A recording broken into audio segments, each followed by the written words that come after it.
बिस्मिल्लाहिर्रहमानिर्रहीम। शुरू करता हूँ अल्लाह के पाक नाम से जो बहुत बड़ा मेहरबान निहायत रहने वाला है।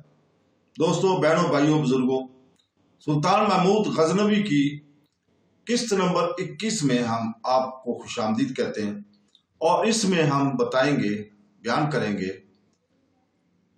सुल्तान महमूद गजनवी जंगे मैदान में, अनंतपाल जंगे मैदान में और जंगे के मैदान से अनंतपाल का भागना। तो दोस्तों, जंग का मैदान है और कौशल देवी एक घोड़े पे सवार इधर से उधर दौड़ा रही है और एक सिपाही ने उससे पूछा कि कौशल देवी मेरी बहन, क्या हुआ? आप घोड़े को क्यों इधर उधर दौड़ा रही हो? क्या इसकी कोई वजह है? इस पर कौशल देवी परेशानी और फिक्रमंदी का इजहार करते हुए कहने लगी, मैं और मेरी बड़ी बहन काशी कुमारी दोनों अपने घोड़ों पर सवार होकर अपने लश्कर का जायजा लेने के साथ साथ दुश्मन की लश्कर पर भी निगाह रखे हुई थी। दरअसल ऐसा हमने इनफरादी मुकाबला देखने के लिए किया था।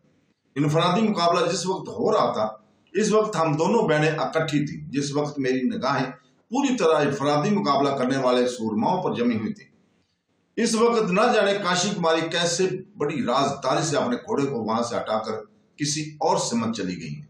अब मैं काफी देर से इसे तलाश कर रही हूँ।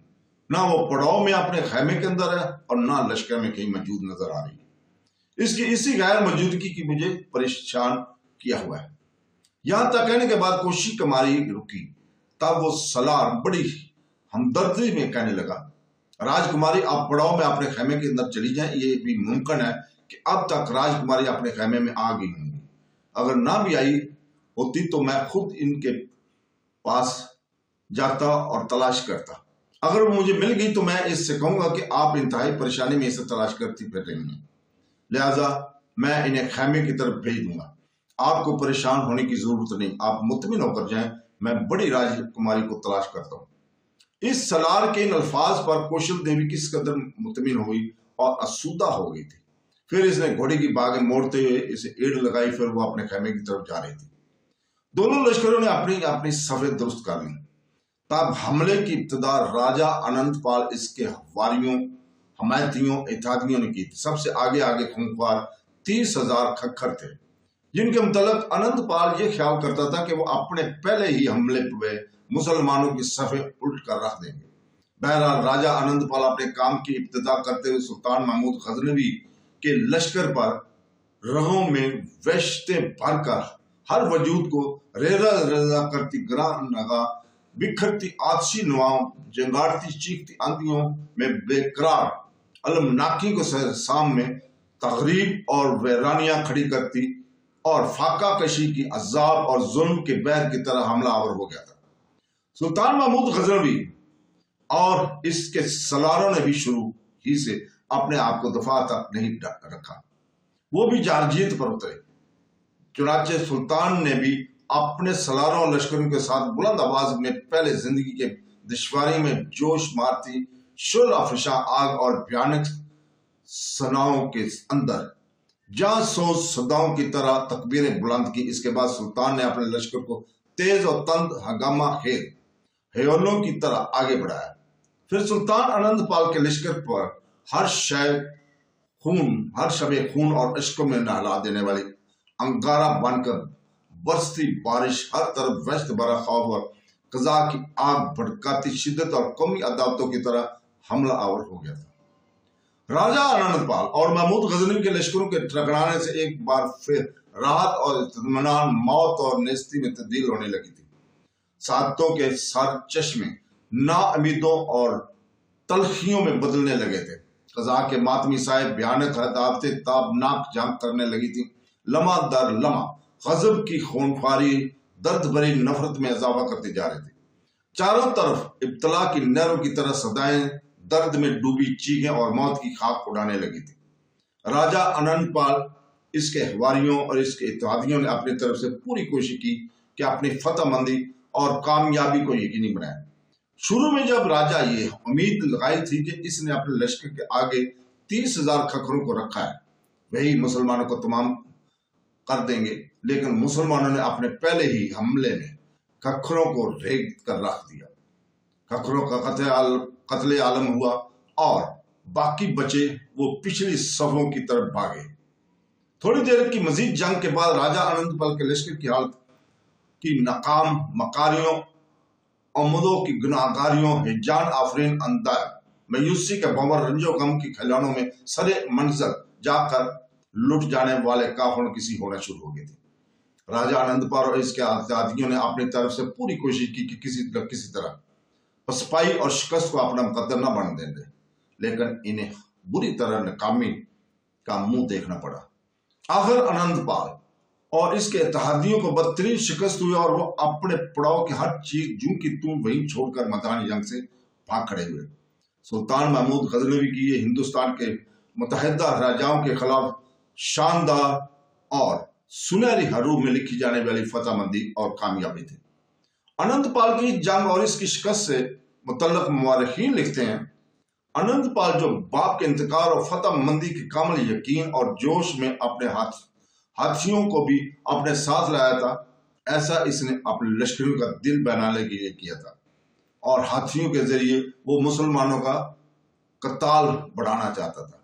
मुअर्रिखीन मजीद लिखते हैं, ग़ुरूब आफ्ताब के करीब इस्लामी लश्कर को पीछे धकेलने और पामाल करने से मायूस होकर राजा खुद पीछे हटा और अपने हाथी का रुख मोड़ा। चुनांचे राजा को पीछे हटने देखकर हिंदू लश्करी जो मुसलमानों के मुकाबले में अपनी तमाम ताकतों और कोशिशों को बेकार और बिला नतीजा पा चुके थे, सफों को तोड़ तोड़कर लड़ाई से मुंह मोड़कर ऐसे भागना शुरू हुए कि पिछलों को अगलों से कुछ भी दरियाफ्त करने का मौका न मिला और ये लश्करी तेज रफ्तारी से मुख्तलिफ ग्रोहों में बंटकर मशरिक की समत भागे और तारीखी के फटने से पहले हिंदुस्तानी लश्कर का पड़ाव बिल्कुल खाली और सुनसान हो गया। इस जगह कुछ मुआरखीन ने अनंतपाल का दफा करते हुए अनंतपाल के फरार को इसकी हाथी के लिए बेकाबू हो जाने पर ममूर किया है, यानी हाथी किसी वजह से महावत के काबू में न रहा और खुद ही अपने लश्कर को कुचलता हुआ पीछे को भागा। चुनांचे हिंदुस्तान के लश्कर ने यह समझा कि हमारा सिपहसालार यानी राजा भाग जाना चाहता है, लिहाजा वो सब के सब भाग पड़े। इसके अलावा एक अंग्रेज मुअर्रिख के हवाले से भी लिखा गया कि अनंतपाल का हाथी तोप की आवाज या तोप के गोले के लगने से भागा था, मगर फिर खुद ही इसकी तरदीद भी कर देता है और लिखता है कि इस जमाने में तोप लड़ाई में कहां इस्तेमाल होती थी। बाद मुअर्रिखीन ने जलती हुई तेल पर गोले और बारूद की वजह से हाथी को भागना पड़ा, मगर चूंकि सुबह से शाम तक दोनों लश्करों का मसरूफ जंग रहना साबित और सबको तस्लीम बेलिहाजा हिंदुस्तानी लश्कर की इस शिकस्त को महज इंतहाई शिकस्त कहा जा सकता था, क्योंकि तरफैन को अपने हौसले पूरे करने और लड़ने का काफी मौका मिल चुका था। कुछ मुअर्रिखीन का कहना है कि यह लड़ाई एक ही दिन रही और शाम के करीब हिंदुस्तानी लश्कर को बदतरीन शिकस्त हुई और वो भाग खड़ा हुआ। बहरहाल ये लड़ाई हिंदुस्तान की मजबूत ताकत का एक जबरदस्त मुजाहरा था। हिंदुस्तान की इतनी बड़ी जंगी ताकत अब तक किसी एक मैदान में जमा न हुई थी।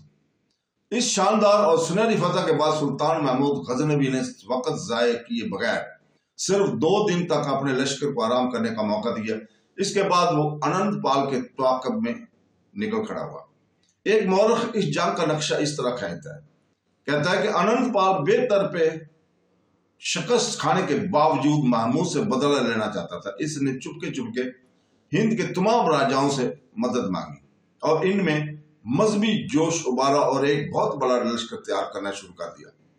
अजमेर, बंदेलखंड, उज्जैन, दिल्ली, कनौज, कांजर और गोलियार के राजाओं ने अपने लश्कर और मालो दौलत से मदद भेजी। हिंदू औरतों ने जेवर बेचकर और चरखा कात का लश्कर के लिए रुपया इकट्ठा किया। अनंतपाल लातादाद लश्कर और जंगी हाथियों को लेकर सुल्तान की तरफ बढ़ा और इसके लश्कर में 30,000 वैशी खक्खर भी शामिल थे। अनंतपाल पेशावर की तरफ बढ़ा। महमूद पहले ही पेशावर के मशरक में खैमा जानता, क्योंकि इसके जासूस निजाम ने अनंतपाल की तैयारी के बारे में इतला दे रखी थी। मुअर्रिखीन ये भी लिखते हैं कि सुल्तान महमूद गजनवी ने बाजुओं पर 6,000 तीर अंदाज उठा रखे और सामने घुड़सवारों के दस्ते दुश्मन का हमला रोकने के लिए रखे थे آخر میں فیصلہ کاروائی کے لیے خاص دستے چھپا دیے تھے۔ یہ مورخ مزید لکھتا ہے کہ غالباً 40 روز تک دونوں لشکر ایک دوسرے کے سامنے پڑے رہے۔ ہر روز دشمن کی لشکر میں اضافہ ہو رہا تھا، مگر محمود چاہتا تھا کہ دشمن پہل کرے۔ دشمن کے لشکر میں خوبصورت عورتیں بھی تھیں۔ یہ عورتیں لشکر کی لڑائی کے لیے جوش دلاتی تھیں۔ دن رات مجرے ہوتے تھے، پنڈت مذہبی تقریریں کرتے تھے، تلک لگاتے وقت دیوتاؤں کے بتوں کے سامنے رکھ کر لڑنے والوں سے قسمیں لیتے تھے۔ ہندو پڑاؤ میں بے تابی سے لڑائی کا انتظار کیا جا رہا تھا اور ہر روز دشمن کو کمک پہنچ رہی تھی، اس کی تعداد میں اضافہ ہو رہا تھا۔ یہی مورخ مزید لکھتا ہے کہ سلطان محمود غزنوی کے پڑاؤ کے سامنے اور بازوؤں پر چوڑی اور گہری خندق کی رکاوٹیں موجود تھیں۔ سلطان محمود چاہتا تھا کہ جب دشمن خندق عبور کریں تو ان کو کچھ دور آنے دیا جائے، پھر خندق میں سے گزرتے ہوئے دستوں پر تیروں کی بچھاڑ کی جائے اور قریب آتے دشمن کے اگلے دستوں کو جوابی کارروائی سے ختم کر دی جائے۔ یہی مورخ آگے چل کر لکھتا ہے کہ سلطان محمود غزنوی نے 6000 تیر انداز خندق کے پار اور خندق کے اپنی طرف متعین کیے، جنہوں نے اللہ اکبر کی صداؤں کے ساتھ دشمن پر تیر اندازی کر دی تھی۔ تو دوستو، کل تک کے لیے ہم اجازت چاہتے ہیں۔ کل ہم اسی جگہ سے پھر آپ کے سامنے پیش ہوں گے قسط نمبر 22 میں۔ اللہ حافظ۔